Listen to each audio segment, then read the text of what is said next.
my name's Alicia. Welcome back to the Fullei Fresh kitchen.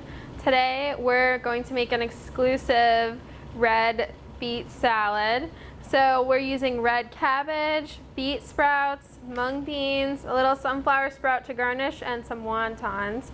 This salad's great because it's not the typical green end of the spectrum. We're mixing in different colors, and you want to get your rainbow vegetables to have all the different vitamins and minerals. So beet sprouts are simply just beets in their baby form.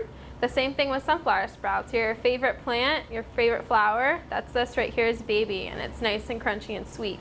And of course we have our mung beans, which are super fresh and crunchy. You can get these in organic and conventional. And we just top one on the other, and it makes for this great salad. It's really unique, and it's really good for you. So for more recipes, follow us on Facebook, Instagram, and Twitter at Fullei Fresh.